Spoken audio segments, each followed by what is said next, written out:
Hello and welcome back to The Fan and the Critic. We are finally back after 4 or 5 months of not doing episodes.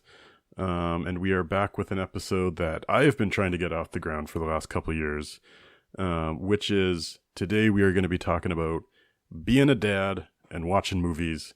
Took us a while to get this episode going because we needed to find a couple other dads. Maybe we were also waiting for Paulo to be a dad, which he now is. So congratulations. But Sorry we for have holding back your idea for so long, Carson. yeah, speed up your timelines a bit. So joining us today, we have Stephen and Ben. This is also the third Ben on the episode. For our loyal listeners out there, it's not the first Ben, it's not the second Ben that you've heard on probably 7 or 8 episodes. This is new Ben. And as we do with new guests on the podcast, we're going to have you guys introduce yourselves before we get started. So welcome to the show, Ben and Stephen. To get us, I guess, introduce yourself to our audience, we're going to have you mention 2 or 3 characters that represent you as a person for however you want to interpret that, whether it's because it's similar to you or you want to be like that character or whatever you want. So Stephen, how about you go first? What characters do you feel represent you as a person? All right off the bat, I'm going to go with Mr. Miyagi. And for one simple reason, I'm Asian. No, really. It's, it's having that big empathetic heart. I try and be a big tough guy, but really I'm, trying to take everything in and sweet about it. Another dad who I think I'd like to model myself more like is Mr. Clark W. Griswold. Family is always the first thing, the priority at everyone's expense, and I like to put my family through that. Nice. On theme, too. Nice. Well, again, welcome to the show. And then new Ben the third. What are the characters that you came up with to represent you as a person? Yes, hi. Thanks for having me. This is Ben the Third, B-dubs, whatever you want to call me. I've got a couple. I've identified. I would like to select Matthew McConaughey's character Cooper from the movie Interstellar, and his pursuit to ensure Murph is looked after and taken care of, even though his actions may not have reflected that, and what they learned on the other side of that journey. The other option that I went with is Splinter, as a honorary parent to the Turtles from TMNT. And his constant lessons, his care, his understanding, his acceptance to have them grow and understand each other as they grow. It's very honorable. I appreciated that you guys both interpreted the question as being what characters represent you as a dad, when it also is just, I guess as a parent, once you become a parent, that's kind of takes over as your personality. Okay. So I'm going to get started. So agenda that we split out here, we got a few different segments. Obviously, this is a very big topic about being a parent, being a dad, and watching movies that can mean a lot of different things. So we've decided to kind of run the gambit of the different ages that your kids are and what movies means at those times. So we're going to start off with what is topics about movies when you have a newborn, and then as a toddler, and then as they get older and you start introducing them to things that you loved as a kid, as well as just I think we're going to talk a little bit about movie dads and which ones are good, which ones are not good, and all the ones that are in between. So and I should also mention for our audience here that we're all kind of at different stages in our parenting journey. So Paulo is got a newborn, mine is around 2 years old. I actually don't know the ages of Ben and Steven, your kids, but you guys are more farther along, I want to say 10-ish, but you have more experience than me and Paulo have. My daughter is turning 8 in April, so it's wise ass time. And I've got a 9-year-old boy in February. He'll turn 9, sorry. So we got a bit of variety of experience, Yeah, we're covered everywhere. Nice. All right, so first segment we want to talk about is when you have a newborn, what movies are good for you to watch. Obviously, you're not watching a movie with your kid, but you still have time in your life, sort of. So, what type of movies are good to watch during that time? What are you interested? So, I'm going to kick it off, I think, to Stephen or Paulo to start off this segment. Well, if Steven, if you don't mind, I'll start this one off just from recent experience. This is kind of embarrassing, but apparently you're not supposed to watch anything with your newborn. So I learned recently, I read that your child is, or your baby is not supposed to be looking at the TV. I don't know if I'm interpreting this wrong, but I took it as like they should never look at the TV ever while something is on, because it it could, I don't know, lead to like attention issues, or like it distracts them from like what they're supposed to be doing, like feeding or sleeping. So the first couple months I did not know that, and I was like, I had the night shift, so my wife could sleep during the night, and I would watch our baby and feed her. And I was just watching everything. Like I was watching movies, I was watching TV shows. I watched like the whole Clone Wars series because I had never watched it, so I caught up on all of it in those first 2 months, only to find that yeah, you're not supposed to be putting your baby in front of a TV. So I'm going to attack this question from the perspective of, or from the, I guess, hypothetical, if it was okay to have your baby in front of a TV, what's good to watch? And the answer is still almost nothing, because you want them to sleep. And you really, so for me, I would just watch things that are good to watch with no sound or very low sound. So like any big dumb action movie that you could think of, that it doesn't really matter what they're saying. I watched a lot of those and without sound early on. So, I mean, I think in the first month or so, it's okay. I could be completely wrong about this, but it's okay for like violence to be on the screen, because your baby, first of all, can't see that far, and second of all, probably doesn't even know what that is, or what's like, they can't process on what's on the screen, or I'm just doing irreparable damage to my baby's brain. But yeah, I watched like all the John Wicks with the sound off, because with no sound, all you're missing are gunshots and Keanu Reeves saying, "Yeah." But I mean, the blood splatters on the screen would be visually stimulating, so you're doing that child a favor, right? Like, yeah, let's get those brainwaves moving with some good old violent action. Yeah, and there's also that part, right? So when like a little later on down the line, where they can see things, like you want something colorful. So like the Into the Spider-Verse movies, those are really good. You can both enjoy. They're very colorful, and I don't know, maybe there's a little too much flashing lights for a baby, but we're approaching it from the perspective of everything's fine. So yeah, it's stimulating with nice colors, good music. There's no swearing. It's very PG, and they're just great movies for you, for the parent. So yeah, I don't know how everyone else feels about that, or if anyone had a different experience, but those were the first 2 months for me.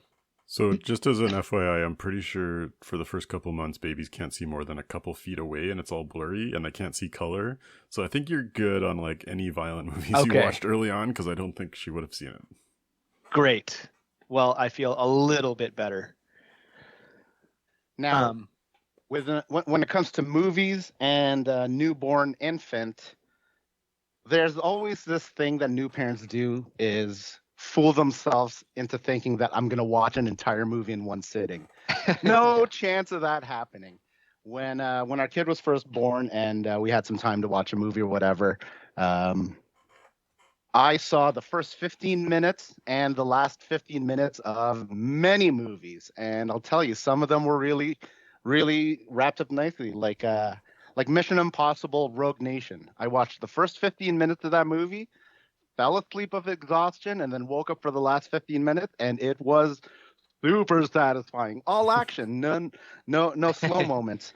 But like, tiredness takes into account for a lot of things we watch. So we really watched a lot of things we had seen a million times before. And, you know, your movies like where you're giggling because you know the jokes are coming up. So maybe the baby wasn't facing the screen, but I rewatch a lot of movies like Kingpin, the Bill Murray bowling movie, or like Revenge of the Nerds, because, you know, you can watch it quietly. You can just know what's going to happen and enjoy it. And the baby doesn't know anything else otherwise. For me, that was True Lies. Nice. Yeah, for me, But I yeah, felt like for I was a sure. little more self-aware on what my energy level was going to be, because usually baby would go to bed, and so that would be my time to watch a movie, you know, like 7, 8 p.m.-ish. But I knew I was only going to get through about 45 minutes before I fall asleep, so I'm like, okay, let's watch a movie I don't care about, like Doctor Strange or Spider-Man, because I'm like, I'll watch it, and I'll have no problem 45 minutes later being like, okay, I'm just going to shut this off, because I'm not at all emotionally invested. I would have watched like the rest of it the next day, but like I knew not to get something in that I wanted to finish because I know I wasn't going to.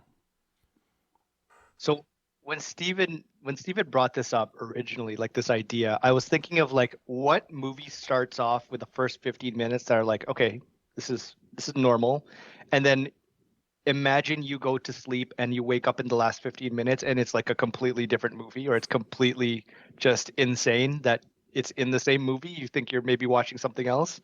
One of the, like, for example, I don't know if everyone here has seen Indiana Jones, the latest one, and the Yeah. Dial of Destiny.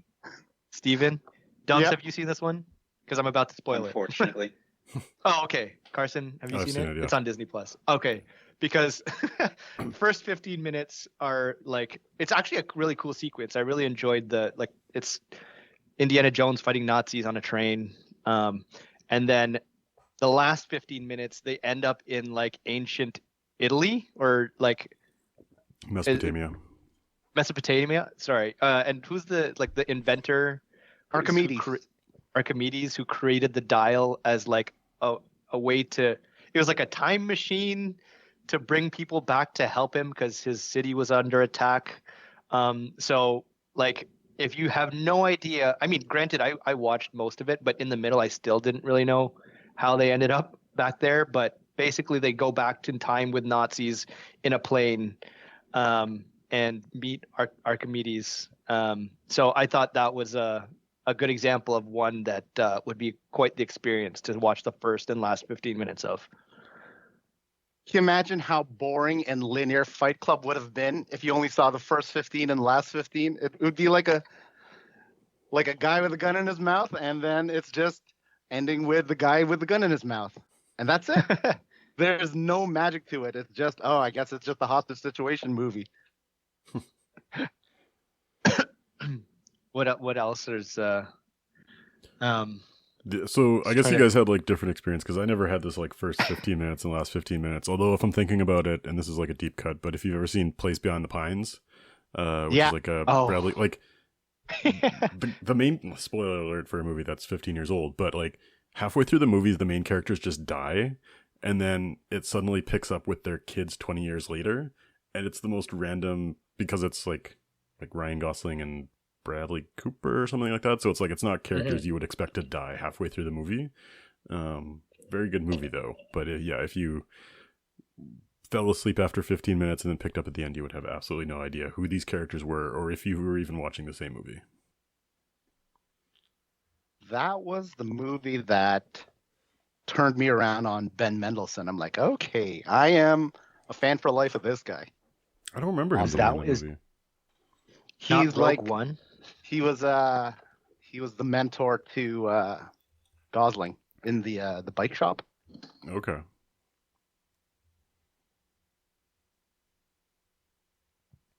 So slightly like similar to this topic, the my experience on watching Babies with a Newborn, as the kid got a little older, you start to get in a place where you want to watch, like, have a date night. Whereas I feel like Newborn, like first 4 months, there's a lot of like, you're taking turns, you're taking shifts, and so a lot of the movies and stuff I watched was stuff that, you know, my wife was asleep, so I'm watching it by myself while I'm like watching the kid or like waiting for her to wake up.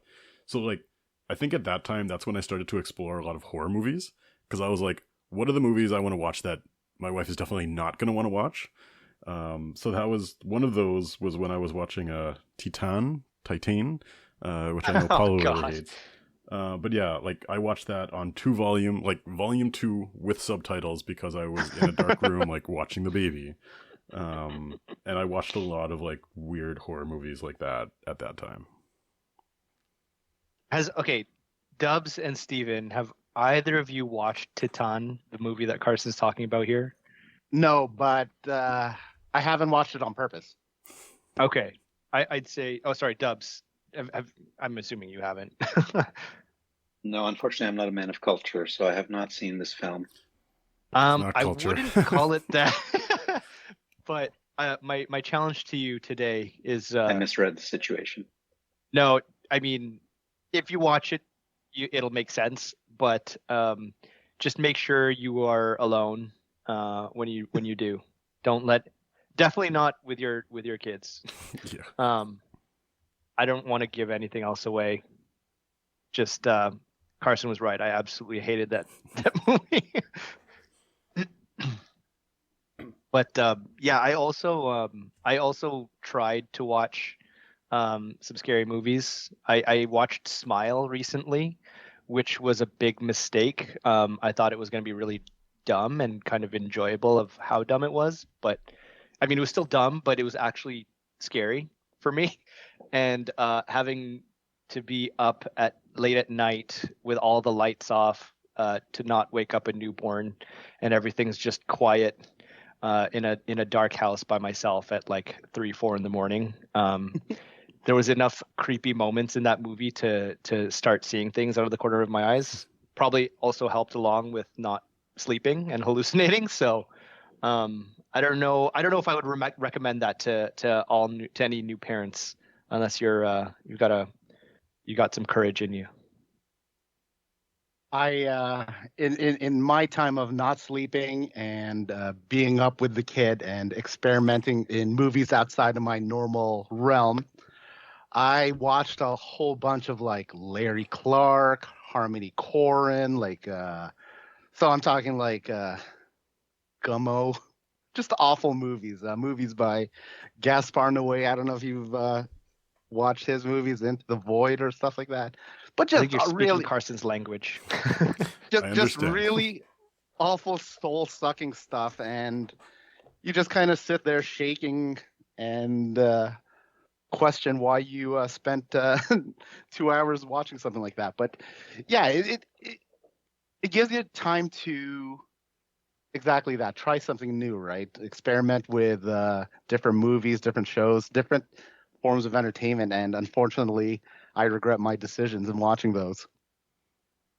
Yeah, so I Just had so one of those. off-putting. Sorry. I had one of those like those as well. Last time I was in Toronto and I saw you guys in person, we watched a Shion Sono movie, Why Don't You Play in Hell? He also has a series that I watched right after my kid was born called Tokyo Vampire Hotel, which is the story of the apocalypse happening.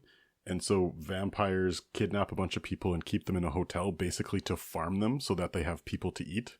And like, anyway, it's if you've seen any of his movies, it's kind of exactly what you would expect. But it was a good time. Interesting.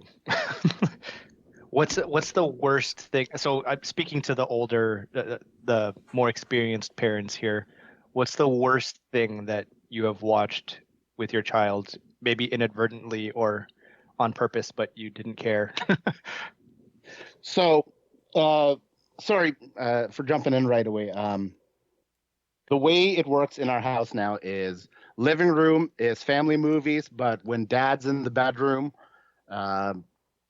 she can talk to me from outside the room, but can't come in because I'm watching. And usually it's something, you know what it is? It's questionable language that I worry the most. Like, I don't want her around when I'm watching The Hateful Eight. You know, it's a little too much, but last night we had a weird experience, which is we watched National Lampoon's Christmas Vacation, and she couldn't stop asking about why is Clark so into the girl he doesn't know, and he's like, does he love her? Is that his new wife? And I'm like, no, he just likes. And my wife just kept putting it as, oh, she's pretty, and he can't get enough of how pretty she is. And, we all seen that scene where she gets on the pool, the family disappears, and she takes off her bathing suit. And it's just, how do you explain lust, I guess, to an 8-year-old, 7-year-old? I'd rather just change the subject and pretend the question never even happened. Wait, did you say National Lampoon's Christmas Vacation? Yeah. Okay, so context, I haven't seen it, but it sounded like you were describing Fast Times, like Similar. whatever. It's similar to that scene, yeah. Okay. With Phoebe Cates? Yes. I mean, who's that?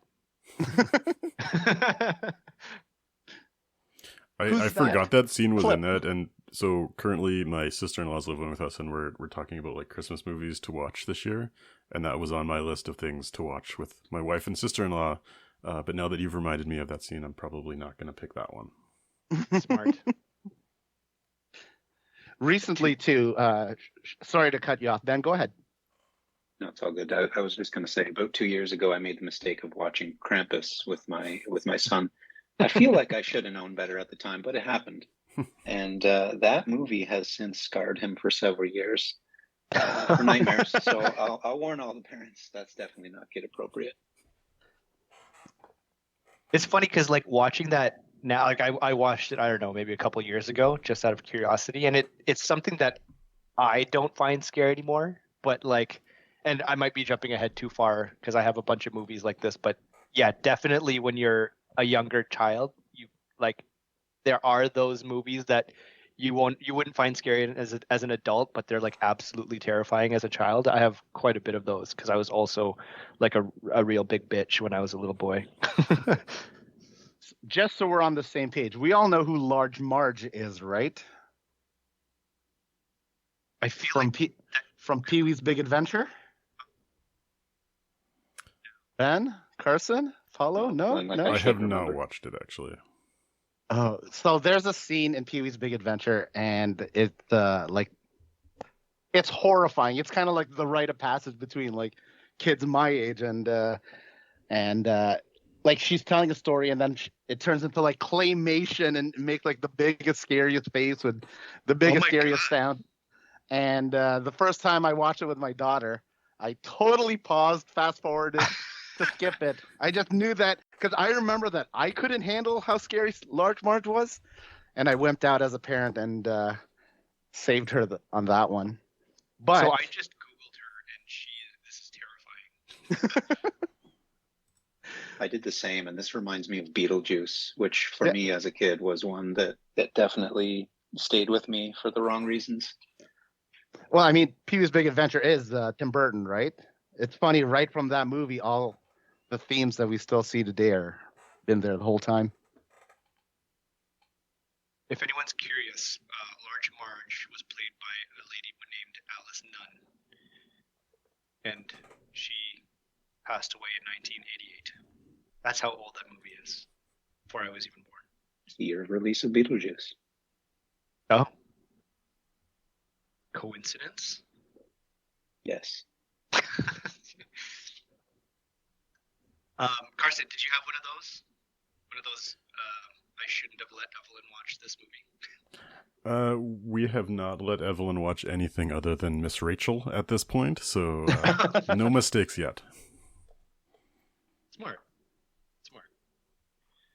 Well, that makes me feel a little bit better. For the first year with Charlie, it was no screens. 12 months we made it. But I would use that opportunity to watch, the ultra-violent stuff, the alien movies, all that. But it doesn't work for all that long. They start getting up in the middle of the night. You're not safe. The only equivalent for me that I could think of like movies or scenes that scarred me when I was younger is I watched The Mummy when it first came out. So I would have been 8 or 9 at that time. And the scene where the guy, you see the shadow on the wall and he gets like spun up into the air and he gets like all the juice sucked out of him. I think like that kept me up for a few nights after watching that. That was one of my movies on the list that scared me as a kid. And it was two parts. Number one was the guy The guy when they were in the tunnel or in the tomb or whatever, and the guy had the glasses and His glasses are missing. Yeah. Yeah, and like he couldn't see, and then the mummy was like in the distance, and then he shows up in front of him. And then the second one was actually like having the dude's face sucked off, like he was absorbed. I had a nightmare that same night of my face being absorbed by the mummy, and I felt it, like I felt my face being pulled, and it was absolutely the worst thing ever. But nowadays, I love that movie. I'll watch it. I'll watch it for fun. So your kids are still too young to start having favorite movies, right? Like, you're way too early for the Disney musical phase when you listen to it all the time. End of sentence. Just all the time. Yeah, I started to get my first taste of that because, so as I was saying, the only thing that we let my daughter watch is Miss Rachel, which for those unfamiliar is a YouTube channel where they basically just like, it's like a daycare teacher talking to your kid and they sing some songs. And like, we'll let her watch it for like 10 minutes every once in a while. And then for the first time, we brought her down and I turned it on and it's like an hour-long video that has a bunch of different songs and she started to remember what the songs are. And she'll be like, no, not this one. I want the song with the ducks. And I was like, you have preferences now. You have opinions. Like, I can't just turn something on. I have to turn on a specific thing that you want me to turn on. And I could like already extrapolate in my head what that's going to look like once she has a favorite show or a favorite movie. Because it's like, oh, you're going to want to listen to Frozen 10 times and like on repeat. No joke. Frozen 2 is now my favorite Disney soundtrack. You know, I'm from the age of Aladdin, Lion King, the classics. But Frozen 2, as many times I've heard it, there are a bunch of songs that I shed a tear like it's the first time. Between Moana and Frozen 2, oh my goodness. Those are heavy hitters in our house. Now, Moana was the first one that my daughter just completely obsessed over. Like, in the car, at home, we're watching it every free moment. That's how she started to get to use the iPad, because it was just like, sorry, I don't want to see this again right now. The weird thing that happens though once you start watching these Disney movies over and over is you start looking for narratives that aren't necessarily there, right? Like, you're just like figuring out missing pieces of the characters. Has everyone seen Moana? Yes. Yeah, fantastic. I've started writing like a story about. I mean, it's never going to happen, but it's more like a one-man play of the father after his mother dies and Moana runs off. Like, can you imagine the dad having to deal with that right at that moment? Like, you've alienated your daughter, your mother just died, your wife is yelling at you, and you're supposed to be the chief. So like I said, and your village is dying. Exactly. It's full of regret, but then, you know, I don't know how he did it. I'm going to make it up how he got through it, but it will be dark and heavy. I think you should definitely pitch that to Disney. So this is a good segue into, I can hand it back to you, Stephen. But second thing that we were going to talk about is what type of movies are good and bad for your kids to watch. And I think both from the perspective of which ones do you like watching with them, which ones are annoying, versus which ones do you actually like the moral of the stories on. So sorry, go ahead, Stephen. Yeah. To be honest, a lot of the stuff my kid watches, I've only seen bits and pieces of, but can make up the story because they watch it so often. Right now, there is this Netflix movie called The Christmas Chronicles. You guys aware of this? I've seen it, yeah. Kurt Russell as Santa Claus, and, you know, Christmas magic, let's believe and everything will be okay type of deal. But it's just like, she starts quoting it. She starts telling me things about it, and I'm smiling and nodding like I've seen it. But it's just like, oh my gosh, I cannot stand this. I do my best to be supportive and, you know, encourage her to watch what she wants to watch. But I will just fake that I've actually watched most of it. it's unbearable. Like a lot of the stuff they pump out for kids. There's that. There's one called Yes Day with Jennifer Garner. It's just like Oh, I feel like these are just cash grabs that these celebrities do in order to, I don't know, fund a new car or something. But it's awful movies that kids will watch on repeat. We also watched recently the Ghostbusters Afterlife. And, I'm supportive of it because it gets kids into Ghostbusters. Eventually she'll dig back and watch the older movies, but it's a fine line between trying to figure out what's actually good that I want them to watch or what they just want to watch anyway. So, in my long rant here, I'm just going to say I try to encourage her in what she wants to watch and not be a dick about any of the things that I think are shitty. But at the same time, behind her back, I'm going to talk shit about it.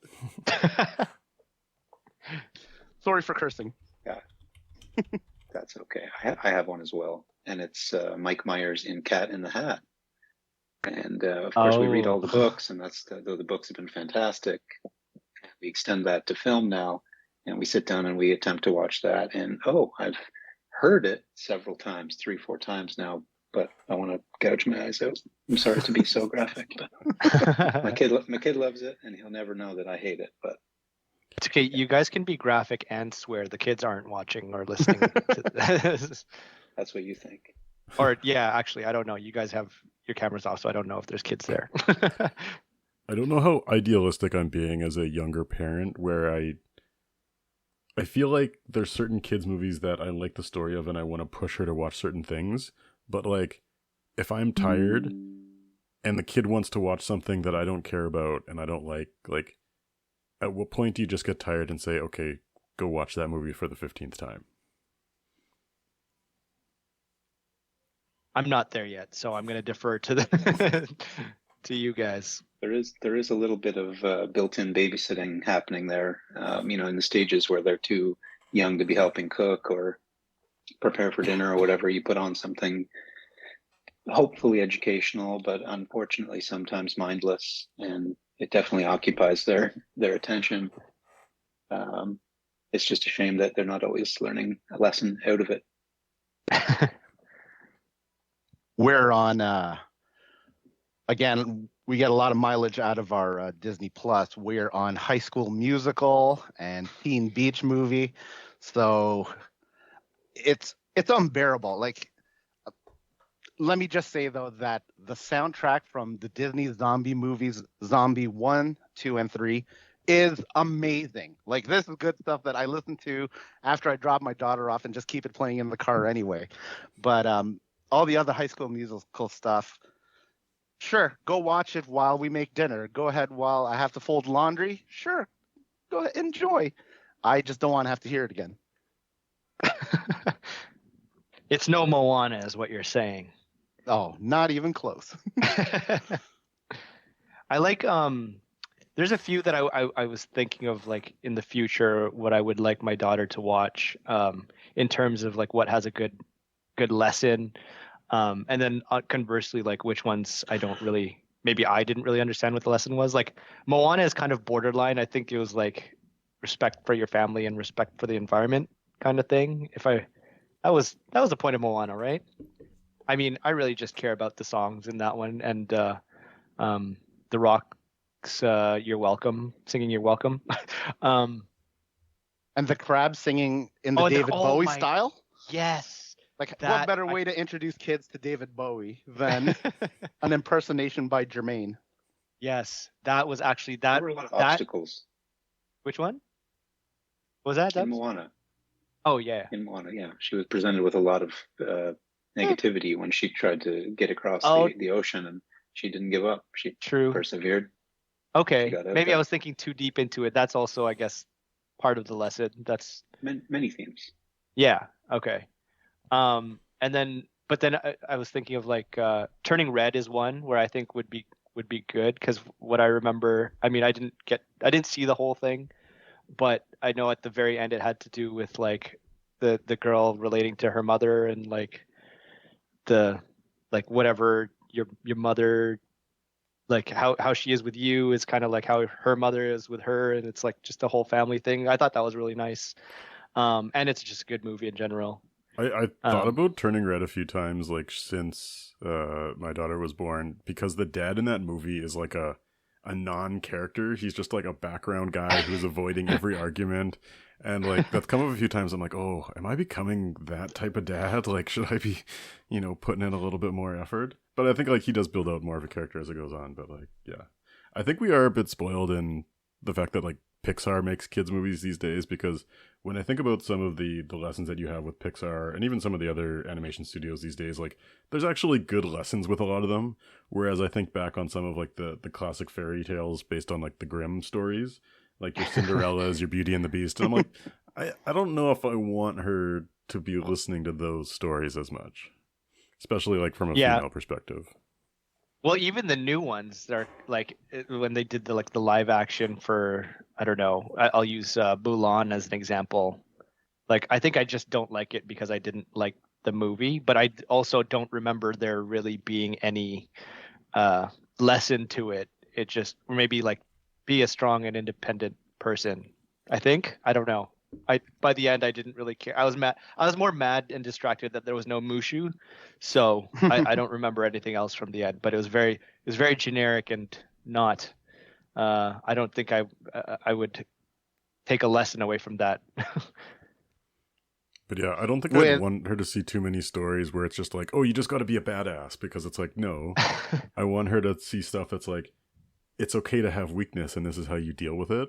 Whereas like some of this stuff, like if there's too simple of a moral, it's almost like a bad moral in and of itself.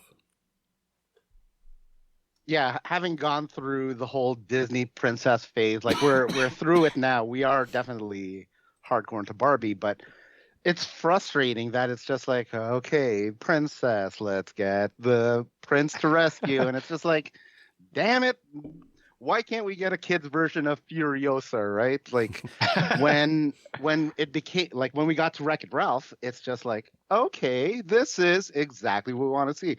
A little girl who has some sort of, I'm not going to say disability, but just special need and disadvantage and just destroys the competition. Like it's fantastic. And it was fun that this little girl kicked that much ass and in a fun way without having to resort to that damn prince. It's like one thing being a father has changed me in is being super sensitive to female lead characters in movies today. Like after she was born is when Rogue One came out. And I'm just like, oh, here we go. Like every single female character is even more important to me now because it's definitely going to help shape who my kid could potentially be, right? Like me and my brother watched Rocky IV when we were kids, and immediately we were trying to do sit-ups and push-ups because we're like, Rocky now. So now, who knows? My daughter can be a real Jedi because she's seen it. It's something that's out there. It's something that supports that idea. Yeah, but Rey's a Mary Sue, and she's a shitty character, and blah, blah, blah. Well, to be honest, we did have her checked on her midichlorian count, and it was just not high enough, so I guess we don't qualify. Yeah, no, even before, like, having, because, I mean... Is that a mudblood? Is that what that is? Yeah, even being like 2 or 3 months in, even before like having my daughter, I hated all those things about like just the hate around like the strong female character, like Captain Marvel. Like say what you want about the movie, but like a lot of hate is around, I don't know, Brie Larson specifically, and like just the character and having a female lead. And then there's like Rey and I don't know. Star Wars is really bad for this, actually, now that I think about it. Star Wars and Marvel. I think that there's a bit of a pattern there. But, yeah, I completely agree, Steven. I feel like I'm still on the fence a little bit about that because I get what you're saying, Stephen, around, sometimes even if the character's not good, just having a good role model out there for someone to be like, okay, I relate to this character, whatever. I also don't think that we should hold back legitimate criticism for characters just because they're female. It's like you Yeah. can have a reasonable amount of I agree with Paul what you're saying that like I think the Marvel and Star Wars fan base is way too reactionary to the point where it's just like, oh, this is a woman, I'm just gonna hate on it. Like it's kind of weird at this point. But I also don't just like I wouldn't automatically like Rey as a character just because I have a daughter. It's like, okay, it's good that generally there are female characters out there, but that's like a pretty low bar to just say we should have female characters. It's like, okay, that's the baseline.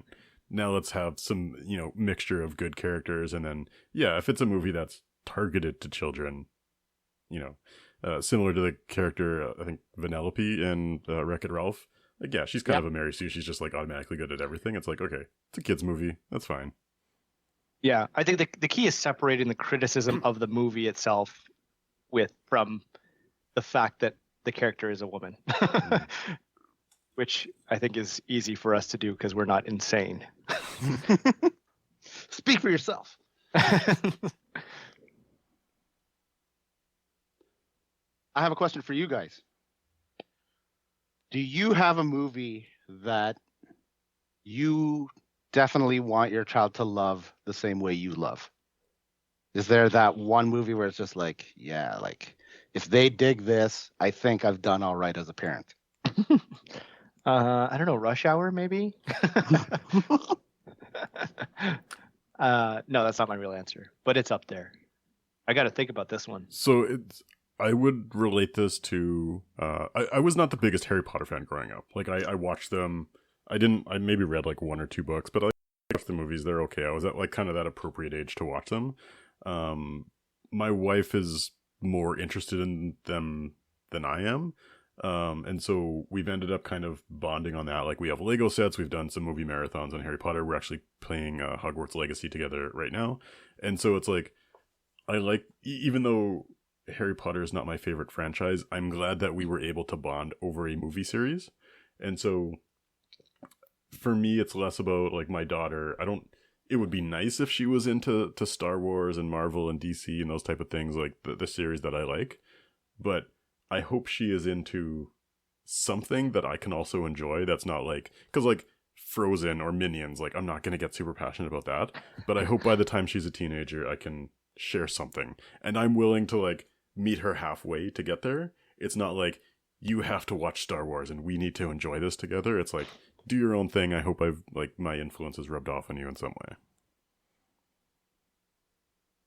Yeah, I mean, for Star Wars as an example, I hope for the best there as well. But I think I'm already resigned to the fact that she may not like Star Wars the same way I do.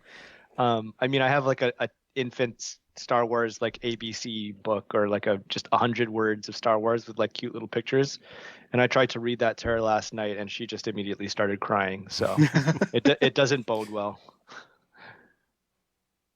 I'm actually going to jump forward in our agenda. I was going to plan this for later, but I think this is appropriate timing.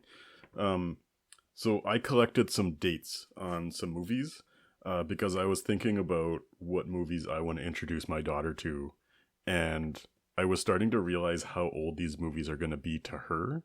And so I put some movies, like a list of movies of recent movies that have come out and what would be the equivalent age, like a movie that would come out when I was born.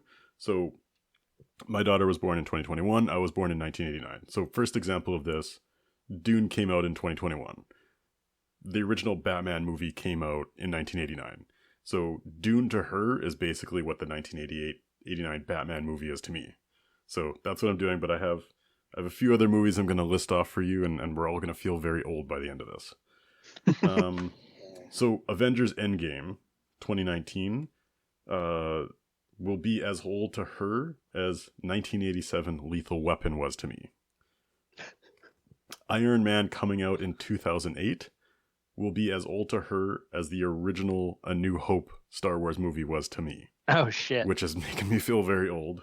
Harry Potter will be as old to her as the Godfather series was to me. Wow.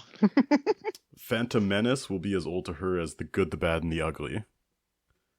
1984 Ghostbusters will be as old to her as Singin' in the Rain to me. 1952.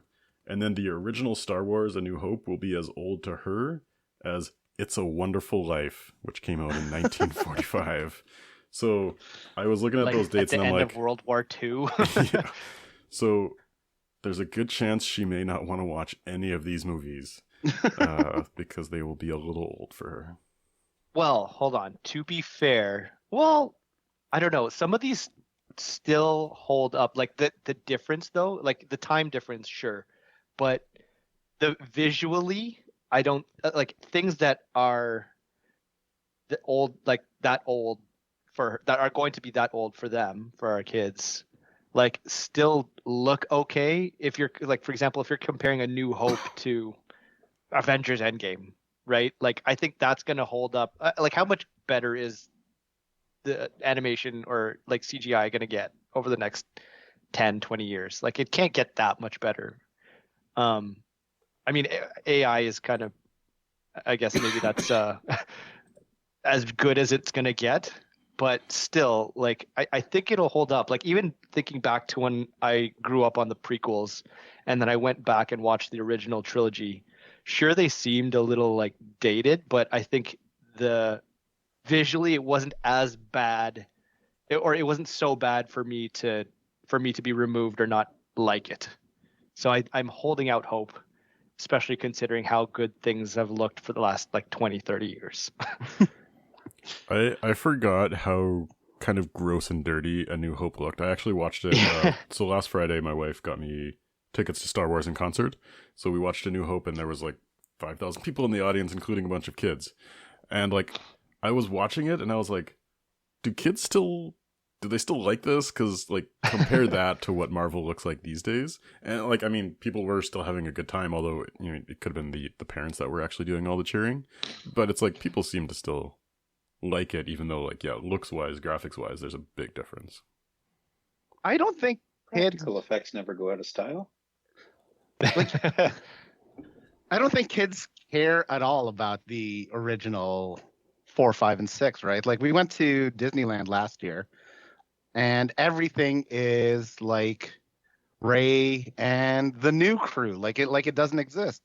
Same thing. We went to Universal Studios, and all Jurassic Park stuff is Chris Pratt Jurassic Park. Like it's there, but if people catch on to it, it's cool, but it's not like it's a focus of marketing or continued support. But it's weird with Star Wars because they keep bringing back those old characters, and so it's like kids know Darth Vader. They don't know the movies that Darth Vader was actually in. They just know about this character that keeps coming back that their parents like. I don't know. Yeah, it's true. Actually, and I was gonna go back to Jurassic Park. How do you focus more on Chris Pratt Jurassic Park than original Jurassic Park in terms of theme? Because like maybe his clothes, but like it's all just dinosaurs, right? Buffness, I guess. Buffness counts for a lot. I don't know. Jeff Goldblum was pretty buff in the first one. And again, speaking of Jurassic Park, like those effects, for example, that's what, like 1994, 1993. Whoa, 2, 3, right. 4, whatever. Google it. Let's see who's right. Okay, Dubs, you want to throw a guess in here without Googling? I'm watching your eyes. I think he's right. I think it is 93. It's a 1993 American science fiction, 93 till infinity. All right. I remember that because the Toronto Raptors were named such because of Jurassic Park. On a personal level, it was one of the last movies I saw in a movie theater with my parents. So that's why I remember that.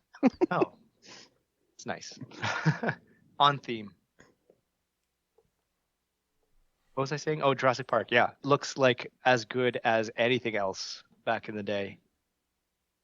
Yeah, for I sure. I saw this at release before I was supposed to be in a theater, and my babysitter brought me in there, and we got a seat in the front row, the literal front row. And so my neck was about dead by the end of that. But it's the first movie I think I technically snuck into. Jurassic Park, like the original one. The OG. Wow. Because that would have made me 10. Right? And it didn't freak you out, Oh, it did. like being so close to those dinosaurs. What I saw, left an impression. Noted. No Jurassic Park before the age of 10. That'll probably be scarring. On that note, it's completely random. And I'm also opening up a window for Steven to bring up one of his favorite movies. But one of the movies that I remember, so I used to go to a library when I was a kid all the time. And we'd borrow VHSs from the library. And it was just the most random selection of movies. One of them was Rodan. I don't know if everyone's familiar with Rodan. It's like a pterodactyl, basically. It's a kaiju from the universe of Godzilla. And I had no idea what this was. I just knew that the cover looked amazing. It looked so cool. There's a pterodactyl on it. There's like fighter jets or whatever. And I watched it, and like the first 20 to 30 minutes, I was so scared. I don't think I could finish it. There was like, I just remembered giant bugs for some reason, like giant ants, which I hated, number one. And then number two, there was like a scene where a fighter pilot was like following Rodan, and then it just like turned and like crashed into him. And I remember him screaming, and the next shot was like his bloody helmet on a table. And I was like, I'm done. I can't watch this. I was so excited and I can't do it. I'm sorry. But I don't remember how I got to that.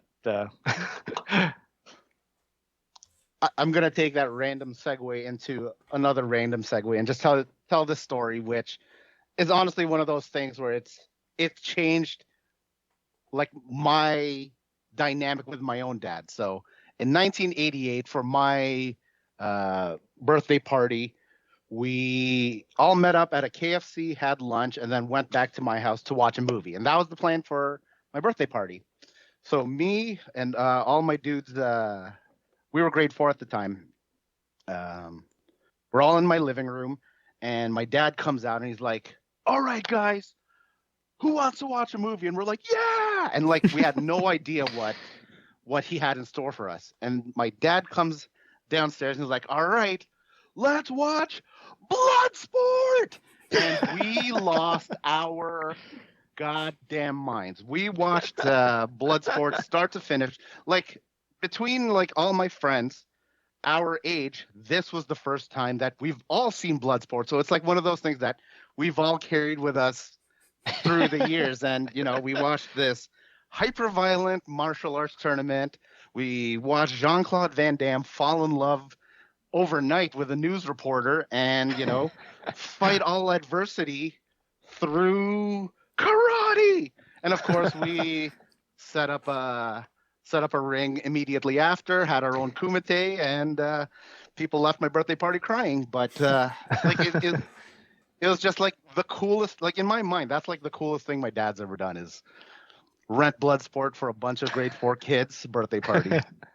It makes me think about it helps guide my decisions in what I think my daughter can handle. And you know, she's into Back to the Future now, and it's 100% my fault, and I'll take the blame for that. It's all good. See, this is the kind of father that I want to be, that I aspire to be. I wasn't sure if that was going into a good story or like not a good story, but it's a good segue into my next segment, which I have a list of other R-rated movies. The timing might more fit to like me and Paulo, but what I wanted to go through was, when did you watch these R-rated movies for the first time, and when would you let your kid watch them for the first time? Because that may or may not be the same answer. So the first one I'll come up with is The Matrix. Technically a R-rated movie. I'll start with this one because I think I actually watched it when I was 11. It was probably the first R-rated movie because I was 10 when it came out, and I watched it pretty soon after that. And I don't know, like, it's not, it's R, but it's not like violent R. And it's a really good movie. So like, I think 11 is probably a little bit young for what I would want my daughter to be watching it, but like, not that much older. I mean, I'm inclined to agree. It's like for an action movie, there's not a lot of like blood or gore. It's kind of clean action-ish. It's not really any swearing in it, but it is pretty violent. So I think 11 is fine. I don't really have any concerns about my daughter going out and like finding a gun or anything because we live in Canada. So I think that's okay. I don't remember when I watched it though. Probably around the same age as you, Carson. I think Bloodsport, or The Matrix to me, was probably what Bloodsport was to Steven. Like, I watched that movie, I wanted to put on a trench coat, I wanted to jump in the air and kick someone in the face. That was my first DVD, The Matrix. Oh, I have a boy, so I think I feel like I might be slightly more lenient because this is kind of already up our alley with the sort of sci-fi theme, but maybe 10-ish in my mind sounds like an okay age. There is a scene that would worry me in particular where Neo's learning to jump across the two skyscrapers, and I wouldn't want to get the wrong ideas put in his head. So, use caution. that is a very good point. I think though 10 years old is probably the age where you realize you can't do that, right? No. I hope so. I Yeah. hope so.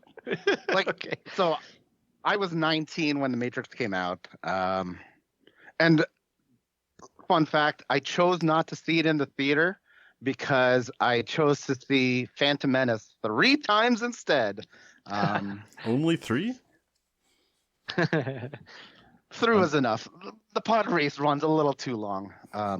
But yeah, so I saw The Matrix at 19. My daughter, who's 7.5, if I'm watching it, I'm not going to change the channel. I'll let her watch it and let her decide because 7.5, she knows what's real, what's not, and if she's going to jump off a building, well, that's her bad. Okay. Should have known better. Try again with the next one. No exaggeration, I watched The Phantom Menace in theaters 20 times. There you go. Cheap Holy. Tuesday, we could go see movies for $2. I saw it all That was summer. the beginning of Carson. I think the first movie that I ever watched more than once in the theater was Armageddon. What? Yeah. Big In the Aerosmith theater. song? Yep. That's the one. It's very, very emotional when Harry Stamper takes Ben Affleck's place. Another father figure. Yeah, big dad move Staying right on there, topic. right? Huge. Yeah, that was I really loved that movie. And then I remember this is going way off topic, but like I remember there was like a kind of a fight between Armageddon and Deep Impact because they came out around the same time, and I was like, what the hell is this stupid movie with an asteroid? There's no explosions in this one. There's no motorcycle chases and oil drilling roughnecks. Get out of here with your science. Your heart Don't they only has literally race a room for vehicle on one. the surface? Yeah. The what? Don't they literally race a vehicle on the surface of the asteroid? Yep. Pretty extraordinary. Yeah. Yep. You don't see that in Deep Impact. In Deep Impact, they don't even blow up the asteroid properly. Anyways, sorry, I keep going off topic here. All right, next set of R-rated movies for you guys, and feel free to take whatever version of this movie came out when you were at around 10 or so. But I'm going to say American Pie / Superbad / that type of movie. What was the first like R-rated version that you watched, and like when would you let your kid watch it? So really quick, you feel like Superbad, like today is kind of. Do you think people would find it problematic? Because it was all cool when it came out. It was hilarious, but considering, I don't know, it's about these two guys trying to get their dates drunk, and so they can have sex with them. Well, not There's their a lot dates, of but movies that don't age well that I think people look back and being like, well, this movie Yeah. came out so long ago. That's kind of how it was. Like, I think it But can I think be. Superbad is the most recent one of those, because like sure, there's like Ace Ventura with Einhorn as a man, but that's like a really long time. Well, it's a long time ago. But then Superbad is like what 2007, 2006. Somewhere around Holy there. shit, that's still a really long time ago. Like you can't get away with Revenge of the Nerds anymore. Like those days are done. Yeah. Yeah, I think there's a lot of movies where like people can still enjoy them, but be like, well, you can't make this movie today, but I can still enjoy it Yeah. because it's okay. It came out 15 years ago or something. So then, yeah, okay. I guess we'll go back to your question. I'm gonna Assuming- just say, sorry, I'm just gonna say high school age. You know, they're around that kind of shit, and as long as you're high school age, like if they wanted to see it in the theater in grade 8, no dice. But high school age, go for it. Like we all knew stuff before we let our parents let our parents know that we knew stuff, right? Like it's the Or we code of the thought they didn't streets. Yeah. Yeah, I mean, high school age Yeah. sounds right for Superbad. What was the other one again? American Pie. American Or, Oh, like, American whatever Pie. other type of movie like that. Maybe a little later for that one. That one's more. There's actual nudity in that one, isn't there? And he actually like fucks a pie. I The don't whole remember premise that movie is that well. Sexual innuendos throughout. I was 16 when that movie, the original movie, came out, and I think that would be the earliest that I would let a child watch it presently, because Yeah. I mean, the political correctness aspect kind of adds to my hesitancy, I think. So, Never Here, mind that quick- crass. quick question. So this is between like two different perspectives because Dubs, you have a boy, everyone else has girls. Do you feel like it's safer for something like American Pie, for example? You feel more comfortable letting a girl watch that earlier than a boy, or It's- vice versa? It's still early for me to say because obviously she's 2 years old and there's like a lot of growth, but like Fair. for a movie like that, it almost like you watch that and be like, you need to watch out for men because they could be like this. Yeah. Whereas like a guy, like if you give it to your son, it's like, isn't it funny to be like that? So it's like, I think I know where you're coming from and I think I kind of agree. But again, my daughter's 2 years old, so I don't know. Yeah. So then let's turn it to the experts. So, I'll start by saying my wife is a ECE, early childhood educator. So we kind of have a leg up into not underestimating our kids, right? Like from day one, it's been a cheat mode for me. Like I've been a good parent because my wife's a professional mom, right? So we've been super transparent about sex, what relationships are going to be like, you know. So it being a girl or a boy doesn't dictate how we treat her. It's straight up human being with a democratic vote in our house. And so, you know, like we try to enforce it that if they watch something like American Pie and a dude's being shitty to a girl, it's not just a dude being shitty to a girl. It's why is that human just being shitty in person, right? Or at all. So try to just really level it that shouldn't be a factor for the outcome of something else, right? It's if a person is being a dick, they're being a dick regardless if they're a guy or girl. It's just Right. unfortunate that girls are always more portrayed in that situation of vulnerability of I'm going to get attacked and that's the only function of the girl in that movie, or you know what I mean? Like it's not enough representation of the positive side that just is. Anyway, girl dad, it's difficult to navigate, but try our best. Going back to American Pie versus Superbad, though, Superbad also, I'd say I would prefer they watch Superbad because at least the way that they mention or acknowledge like the dudes' relationships, right? Like it's the two dudes being best friends, caring about each other, and admitting that I'm going to miss you next year. American Pie has none of that. It's just TNA, old school 80s romp. That's a laugh and doesn't mean anything. But super bad. There's a nice message of bonding with your friends, and I think that's important. That's actually Yeah, a really good point. I'm gonna have to echo that similarity, right? Where American Pie, very treating women the absolute wrong way, very a transactional approach.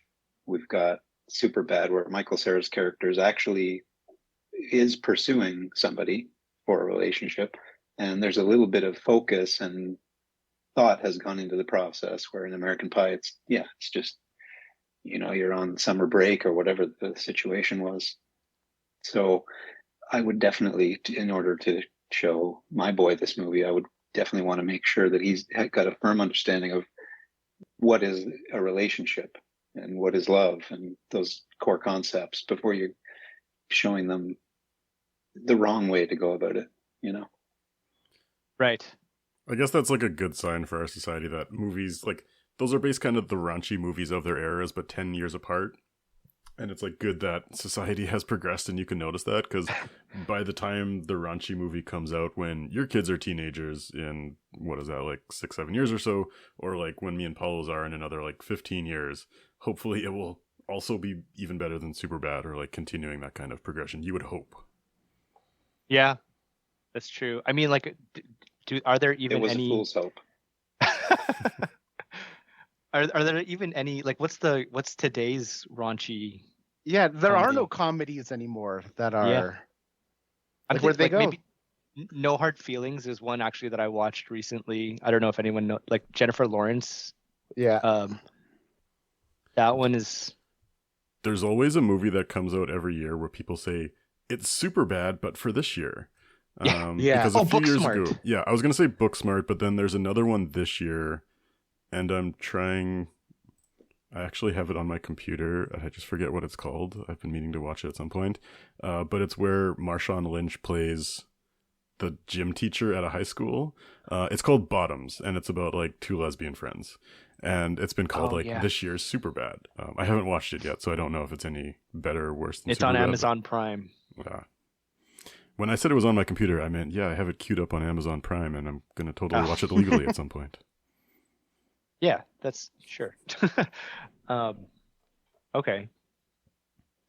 But going back to Booksmart, I just want to shout out Booksmart again. I always, every time it comes up, I just give it props because I love that movie. And that would be a good one that I would like my daughter to watch around the age of, I don't know, actually.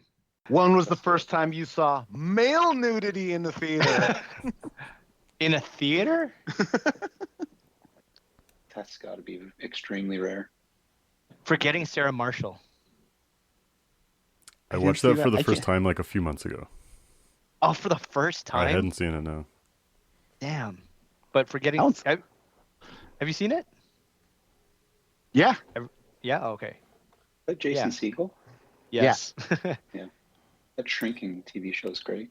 I mean, I assume that your question is around like full frontal male nudity, because there's a lot of like male butts in movies. And I'm sure there's other examples of true. that. No, I'm talking Wang. Oh no, that's not the theater. I was thinking of Life of Brian, but that was at home. I like that everyone's collectively thinking about wieners right now. I think we did it, guys. We did it. So many wieners going through my head right now. The only one that I can think of in theaters is actually the one that I took you to, Paulo, which is The Outlaw King, where you see Chris Pine. Yeah. But that's the only one that I can remember in theater. That was my introduction to Florence Pugh. Are you ready to? Oh, this is all going in, by the way. What? You've been recording? Oh, I've been recording since we got... Like, I will either edit the start of that conversation or the start of the next conversation. So... Man. We'll see how I feel during the editing process. You know what? I'm fine with it. I approve. Yeah. All the hanging dong that we're thinking about. So I had a couple more R-rated movies on this list. I guess we've gone through like action horror, which is The Matrix. I was going to talk about Terminator 2, which is really the same action but a little bit more violent. but the ones that I'll bring up, and again, whatever movie of this is time appropriate for you, either The Exorcist or Blair Witch. What was your first like horror movie that left an image? I know we talked about that a little bit, but like, when do you think it's okay for your kid to watch one of those? So I wouldn't even watch those myself.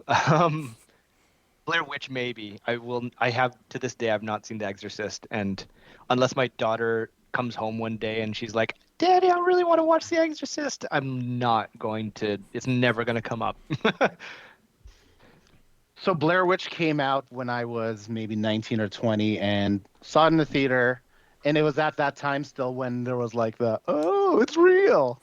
So that that rustled my jimmies for a while. Just you know, uncomfortable, and it sticks with you. And that's the kind of stuff that I will wait as long as possible for my daughter to get into. I'm not going to introduce it to her because I really don't like horror anyway, right? Like I'm easily scared all the time. A couple nights ago, I was watching Ancient Aliens, and something got into my head, and I immediately had to go to the bedroom because I was just like, can't be by myself thinking about that. But it's the stuff that sticks with you. Yeah, take her time. No rush to that. That being said, though, my daughter, and this has been happening for a few years now, is when we watch movies, she picks up on the musical cues like that's the main movie itself. So once you get those tones of like something bad's going to go down, she will go into panic mode and be like, "Oh, I got to go to my room and check out something." She won't admit that she's getting scared, but she reacts to the musical cues in a movie a lot more than the movie itself sometimes. So that's something keep an eye out for when your kid's getting into it, because that's really helping them direct how they're supposed to feel in that situation, right? So Oh, interesting. Maybe a bit of a random question for you guys. Do you ever remember your parents watching like a movie that you weren't allowed to watch when you were growing up and like trying to listen to it or anything? I remember my parents renting Black Hawk Down when I was 8 years old, maybe. And I remember being in my room trying to listen to everything because there was a lot of swearing. And I just remember hearing like, oh my God, there's so many gunshots in this movie. I want to watch this. And still to this day, I have not watched Black Hawk Down. what? But that's my most vivid recollection of my parents watching something that I wasn't allowed to watch. So you've never seen that movie? No, I should watch it at some point, but I'm not particularly motivated. If nothing else, you should watch it just to see everyone that's in it that you would recognize. Yeah. That's Yeah. the fun game that I do. Yeah. To answer your question, I remember my mom getting really mad at my dad for renting There's Something About Mary when I want to say maybe 9 or 8. And I tried to watch it with them. I didn't even know what was happening. I didn't get I didn't get any of the jokes, but my mom was still mad and I was kicked out of the room. For me, it's definitely Hollow Man, Event Horizon. Those, Oh. and I think they happen around the same period as Blair Witch, like late '90s. But yeah, those ones gave me nightmares for months. And I would have been probably late teens, so I shouldn't have been that scared. But yeah, those are movies that will be waiting a long time to be showing any other family. No, Event Horizon was definitely horrifying. I will never recommend that to anyone. Yeah, the ones where they get into your head. Actually, both those, Hollow Man and Mhm. Horizon, are a little more psychological horror. Yeah. And yeah, you're home safe. The doors are locked, but it still unsettles you. Yeah. I think maybe I come from a little bit different perspective when it comes to like whether or not my kids should be allowed to watch something. When I think back on it, I did watch a lot of like R-rated movies when I was probably too young, but I was also later than all of my friends, and I always like couldn't like they would always be making jokes or talking about this cool movie that they watched, and I was like kind of an outsider. And so like part of me as a dad doesn't want my kid to be like an outsider socially. Like I want them to like watch things, but I also come from that perspective of like, yeah, maybe I don't want her watching, Hollow Man when she's 14 or something like that. But I guess we'll see when I get Scary there. movie. Yeah. Yeah, when I was growing up, I couldn't watch like Power Rangers I wasn't allowed to watch because apparently that was too violent. Ninja Turtles I wasn't allowed to watch, but I guess that was for the best because one time me and my brother snuck watching Ninja Turtles when my parents went out grocery shopping, and then we reenacted it, and my brother kicked me into a TV, and I had to go to the ER to get stitches in my head. So turns out my parents were right about that one. Kicked you into the TV. Yeah, still this day, like if I get my hair cut too short, there's like a little gap in the back of my head where like the hair doesn't grow because it's just scarred. And this was back when TVs were like a piece of furniture, Yeah. like a big wooden box. So yeah. It's because they denied it. It became so forbidden, which made the karate Exactly. kick even that more powerful. Yeah. The excitement, the built-up excitement, put all the power into that kick.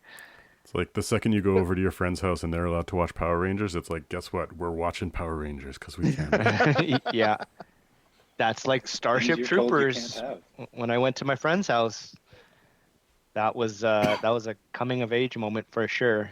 There's a lot of giggling and hiding under a blanket.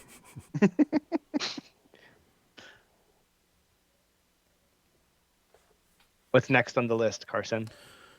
So the final segment that we wanted to talk about was not watching movies from the perspective of being a dad, but dads in movies. So what are some of the good dads and bad dads that you see out there?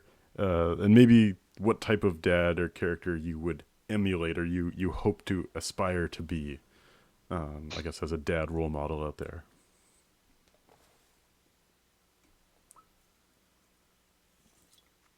Maybe I'll start off with a bad one. Shaft as a dad was a pretty bad one. I don't know if anyone even watched that movie, but I assume you're referring to the Son of Shaft or some movie that just came out recently.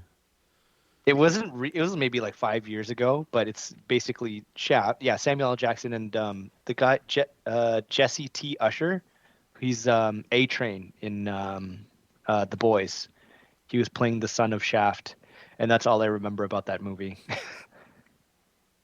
Also, that Shaft is clearly a bad father. Shut your mouth. So I'll go off the board, and I think, Stephen, you were bringing up this point before we started recording, but Wes Anderson dads. There's a topic about them being bad dads a lot, but it's kind of a weird thing because there's maybe not the entire character, but there's certain elements of some of the characters in Wes Anderson's dad characters that I almost want to emulate. Like, for example, Royal Tenenbaums. There's a scene where Royal takes out his grandkids because Ben Stiller's kids are living in too sterile of an environment. So he takes them out, he takes them to like a cockfight, and then they like run across the street when it's stuff like that kind of sticks into my head a little bit as a dad of like, you got to teach your kids to have a little bit of danger, like teach them the real world. And then little elements of Steve Zissou, whether or not he's actual dad, but he's like a father figure of, actually, I can't remember what part of him I wanted to emulate, but there's always like, these characters are not just stereotypical good or bad. There's like, okay, maybe overall they're bad, but there's like these little things where I could understand where they're coming from. And I could say, okay, there's an argument to be made that these could be positive dad traits, even though they're portrayed poorly. So I think I'm on the fence about Wes Anderson bad dads. Well, the thing about Royal, especially in that scene with the grandkids, is especially true, which I'm sure we as fathers have had this moment where we figure out that our dad clearly loves our own kid, their grandchild, more than they ever loved us. They care about this grandchild more than any other moment in my entire life. Everything that was strict and reserved for us is an open game for my daughter. So Royal Tannenbaum treating them completely different, even at that stage, is completely true in real life, right? So in that sense, it really makes me feel that, Royal's a piece of shit, but he meant well. He wanted to mean well. He just didn't have the ability to express it properly, and that's just the way that I see that. But with Steve Zissou, I genuinely like the effort that he puts in at the end. There are those moments where exactly that. It's not about the expression that he's doing on the camera for the documentary they're filming. He genuinely loves Ned as a son.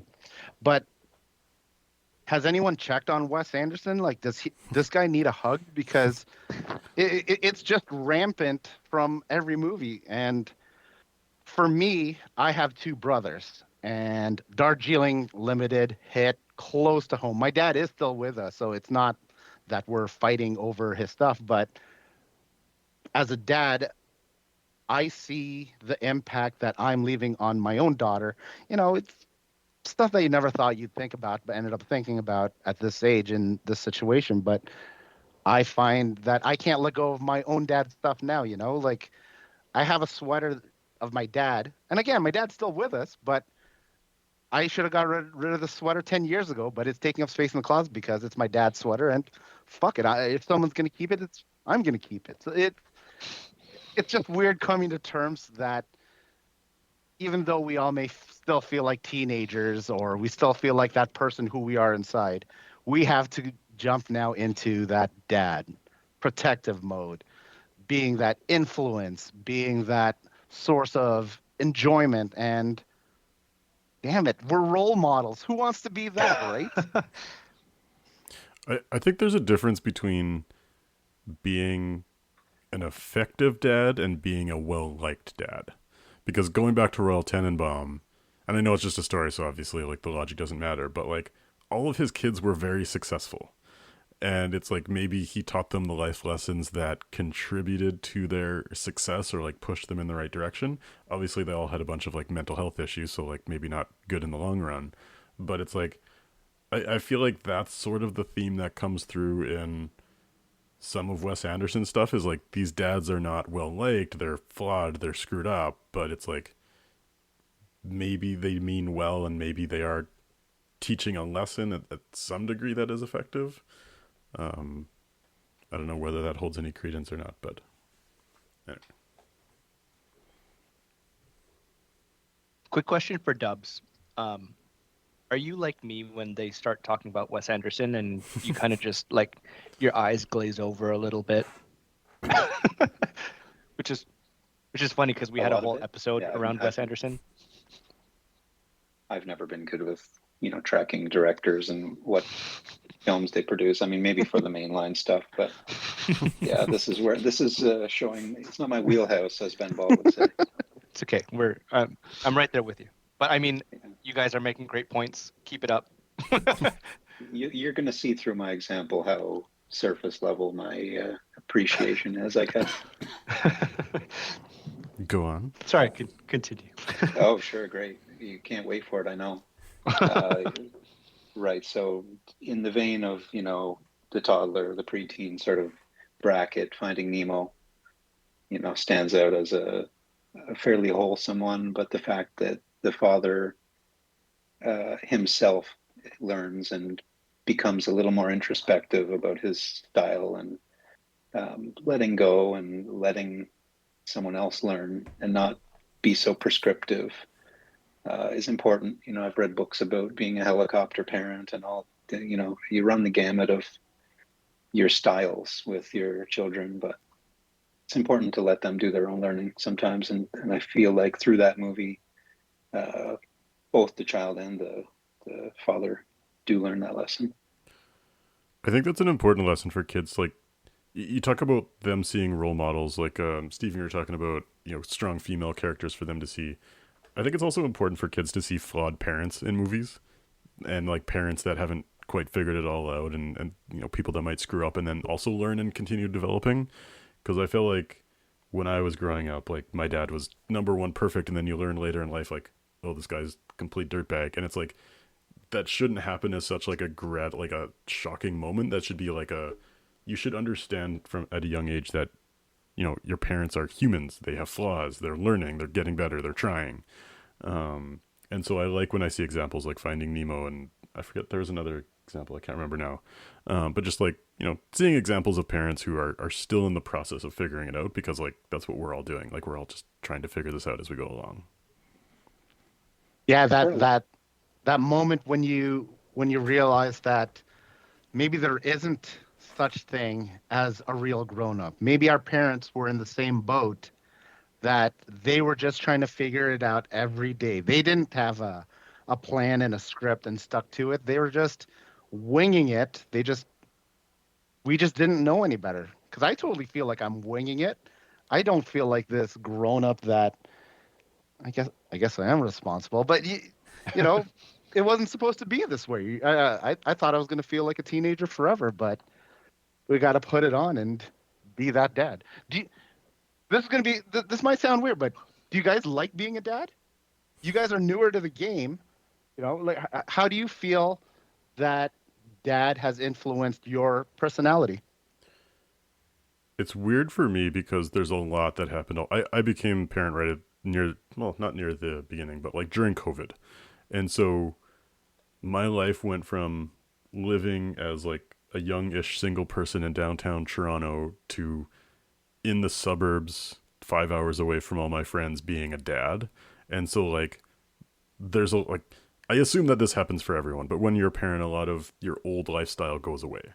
But for me, that was like multiplied because like I couldn't play sports anymore. Like it's all way too far away. Like all my friends are gone, and so it's like that was a very kind of shocking moment for me. And like in the early days, it was like, okay, this is going to be tough for the first few years, and then you get through it. And I think 2.5 years in, I'm finally at that point where I'm realizing like, oh, my life changed and it's not going back. Like I'm a dad now. This is forever, even though like yes, as your kid gets older things get easier, like it changes, it's always changing. But it's I think I'm finally coming to terms with the fact that this is now my life, this is who I am. And I think that's when it got a lot better, because I think I resented it at first to say, oh, I don't get to do all those things that I used to do. I don't get to play D&D with my friends. I don't get to go play sports. But it's now that I'm more embracing and accepting it, I think I'm starting to enjoy it more and kind of seeing the thing. Like we're approaching Christmas right now, and now you get to have that moment where you're preparing Christmas for your kid. You're setting those traditions that they're going to remember. And so I think I'm starting to enjoy it more at this point.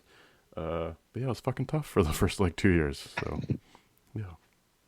There's I definitely a think lot of I'm sacrifice. yeah, I'm like right where Carson like just finished describing. Like it's you're still kind of coming to terms with it. Like it's definitely a shock for what my life used to be versus what it is now. Maybe on a smaller scale because I'm still kind of like around. I get 1 hour a week to play sports still, so I can do some of those things. I have some balance, but even then, I'm like, damn, I don't get to do these things that I used to do. I don't get to see my friends and stuff like that. But it's also I also feel like it's being accelerated because I'm realizing that I don't know. I don't know. I just sinking in. It's sinking in a little bit faster that I have to take care of a human. Like it's Hmm. when you're looking at a baby, I don't really know what she's taking in. So I don't really, she almost doesn't feel like a real person yet. But at the same time, I know it in my mind. So like it's just kind of, I don't know, understanding that and just going with, yeah, this is how things are now. This is everything's different and I don't mind it. It's just, it's not worse. It's not, it's just different. Relating So back to movies. now that you have that lens of being the dad, right? Do you have a perspective of, let's say, a movie that you've always seen or a character, but now you could sympathize with the parent more than the kid, or just, like not tolerating some teen bullshit because you're the parent now? Have you had that moment yet? So it's kind of weird because yes and no. This is maybe a different perspective, but sorry, this is another Wes Anderson reference. So Paul and Ben. Um, in The Life Aquatic, Steve Zissou has a line when he finds out that he might be a dad, where he says, "I hate dads and I never wanted to be one." Never wanted And to I be think one. like that's where I came in when I was younger. I had a very not good relationship with my dad. Um, and there was a part of me when at a certain point, I knew that I was going to have a kid and that I wanted to have a kid. And a lot of my motivation was coming in from the perspective that I need to do better. Like, of course, like he's a dirtbag. I'm not a dirtbag, so I can obviously do a lot better. And I think I'm slowly realizing my imperfections as a parent as I go through the experience of like, oh, you can't just be absolutely perfect all the time. And sometimes you're really tired and like you're not up to the standards that you've set for yourself. So for me, like reflecting back on the Life Aquatic and like the dad relationship, because for me, Steve Zissou is like a dad who doesn't want to be a dad, and or like he's not ready to be a dad, or he's not capable of being a dad, but he's doing it anyway, and he's doing his best.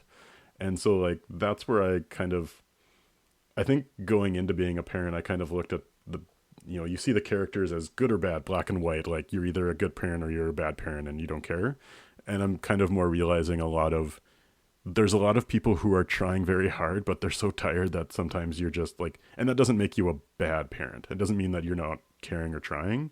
And so I think I look at a lot of characters that I see in movies as a lot more gray. It's not just you're a good parent or a bad parent. It's like there's a lot of in between.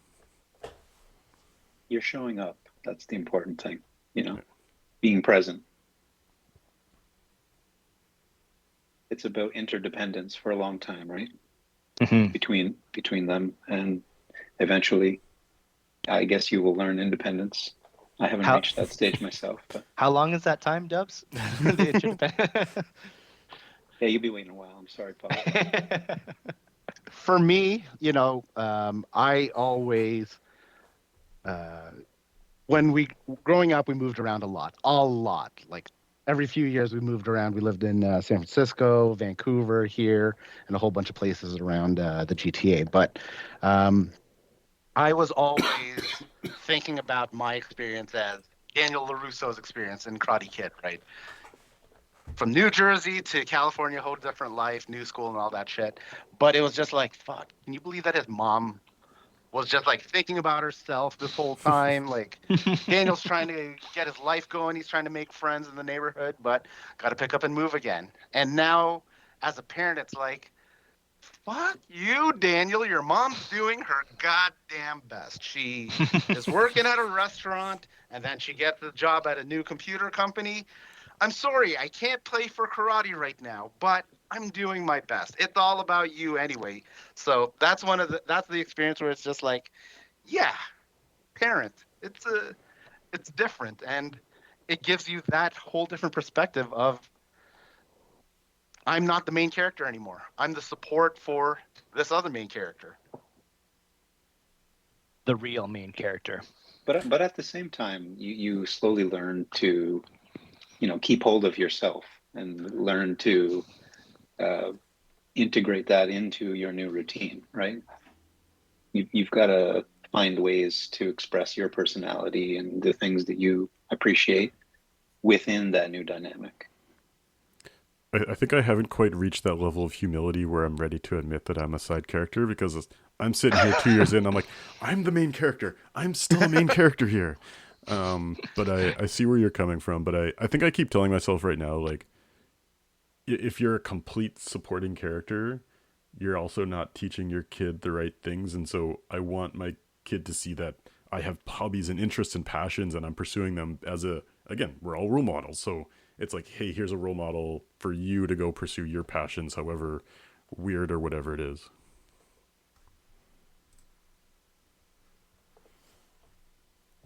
This has been very educational for me. So I think, unless you guys have any other last points to make about dads, we can wrap this up. And as we always end our episodes, again, I forgot to prepare you guys for this, but we end our episodes by saying, what is a movie coming out soon that you are looking forward to? And while I give you guys 30 seconds to Google movies that are coming out soon, I will mention that I am very much looking forward to Rebel Moon, Part 1, which is dropping on Netflix, I think, in a week. Why am I looking forward to it? I don't know. It's probably going to be disappointing. It's clearly just a ripoff of Star Wars and Dune. But that said, I'm stoked for it. I have told my wife and my sister-in-law that, when it drops on Netflix, the lights in the entire house are going to go off. I don't want any noise. I want to watch this movie. I am stoked for it, and I am ready to be disappointed. So that's what's going to be happening for me next weekend. Nice. Oh wait, it's coming out next weekend. It's either next weekend or Christmas weekend, but yeah, pretty soon here. Oh, okay.